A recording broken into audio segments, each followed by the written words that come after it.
August 29th, 2023. rolls out initiatives to aid physical-digital accessibility. By Ann Zaniewski, Public Affairs. Read by the AI voice of David Erdody. At a University of Michigan Board of Regents meeting in March, the words of every public speaker appeared, in real time, on a large screen near the front of the Ruthven Building's University Hall. Providing transcription services upon request for people who are deaf or hard of hearing is one example of how strives to make every aspect of campus life, from meetings and classes to public events, available and accessible to all. The university's accessibility efforts in recent years have included developing resources and programs to remove physical barriers, disability awareness training, and creating digital accessibility policies. Now, is in the midst of rolling out a number of new initiatives designed to further enhance accessibility across the Ann Arbor campus. They include adding nearly 100 new automatic door openers to campus buildings, hiring 2 new American Sign Language interpreters in the Equity, Civil Rights, and Title IX office, launching a centralized Communication Access Real-Time Translation or CART pilot program in ECRT. In addition, the university recently hired Allison Kushner as the new Director of Disability Equity and American with Disabilities Act Coordinator.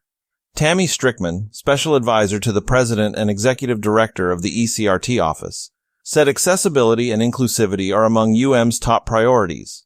It's a university priority for everyone to have equal access to things, whether that's physical, digital, or any other type of accommodation, she said. And it certainly aligns with our work on values, and our work with DEI, diversity, equity, and inclusion, strategic planning.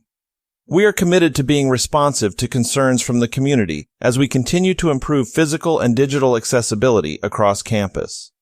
Getting around the university, is considered a leader in the accessibility space among higher education institutions, said Jacqueline Jeffrey, Manager of Interior Design and Code Specialist in the Office of Architecture, Engineering, and Construction.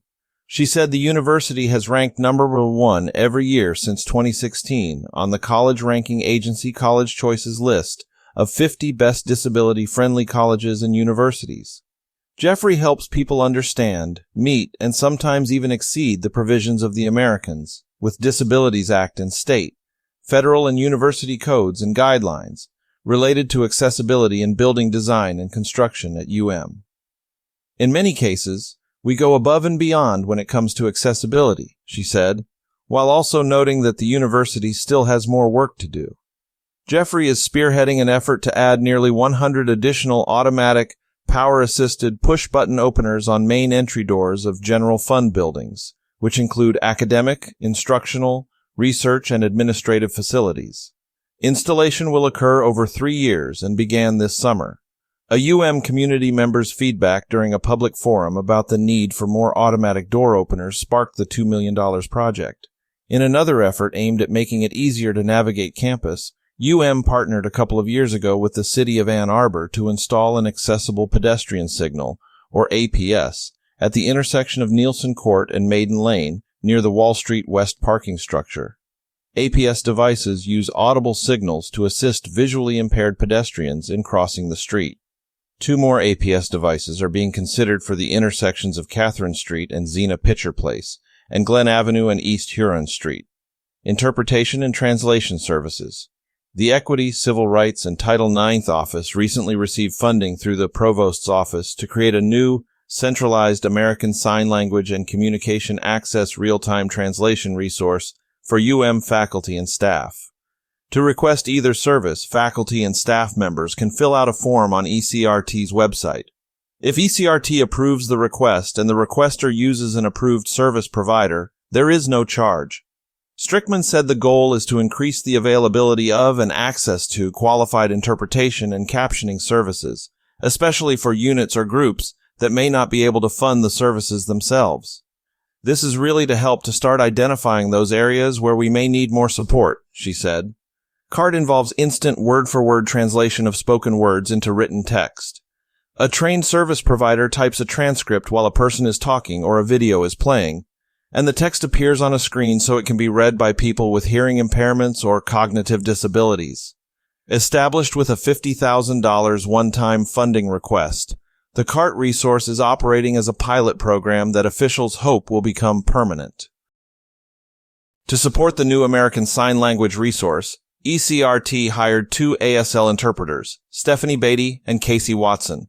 Beatty began providing ASL interpretation for President Sanjay Ono's monthly video messages in June. New ADA coordinator. welcomed Allison Kushner as the new Director of Disability Equity and ADA Coordinator this past spring. Kushner most recently served as the ADA Coordinator and Director of Accessibility and Accommodations at the University of Illinois Urbana-Champaign. She replaced Christina Klein, who left earlier this year. In her previous role, Kushner centralized and streamlined workplace accommodations for faculty and staff, and started a new review process to swiftly resolve students' concerns about academic modifications. She also expanded education and training around disability, equity, and inclusion. Her skill set and her interests very much align with our work at Strickman said. Kushner said her goals include raising awareness about ECRT's accessibility and accommodation services, and ensuring consistent processes and procedures. She has hired 1 accessibility specialist and is in the process of hiring another.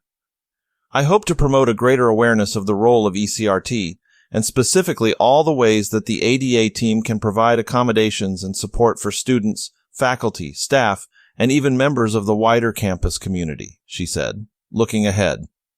While has long been focused on accessibility, Strickman said the COVID-19 pandemic prompted people to start thinking about it in new ways. For instance, the issue of digital accessibility, or the removal of barriers that inhibit interaction with websites and other digital tools, took on increased prominence due to more people working and learning from home. Last year, adopted an Electronic and Information Technology Accessibility Policy, Standard Practice Guide 601.20, to help ensure technologies at all 3 campuses and Michigan Medicine are inclusive and accessible. Members of the community who have concerns about or ideas for improving accessibility are encouraged to reach out to ECRT, the Office of Services for Students with Disabilities, or for matters related to digital accessibility, information and technology services. There also are various campus groups related to disability and accessibility, such as the Council for Disability Concerns and LSA's Disability Culture at In addition, equitable accessibility is being explored as an important topic via campus-wide engagement for 2 initiatives that will help shape the university's future, Vision 2034 and Campus Plan 2050. Vision 2034 involves a 10-year strategic visioning process to imagine what all 3 campuses, including Michigan Medicine, will look like and accomplish in the next 10 years. Campus Plan 2050 includes 5- and 10-year development planning horizons and a long-term 25-year plan that will be a catalyst to advance ongoing initiatives and establish clear priorities for capital investments. As looks toward the future, Jeffrey remains continuously focused on ways to improve accessibility at the university. She is currently exploring whether there is a need for restroom modifications and additional signage around campus. I think the university is doing a great job with making our campus accessible. But there's always more we can do to make it more accessible, Jeffrey said. Where they may be barriers, we want to remove those barriers or provide alternative equal access to give everybody the same opportunities. End of article.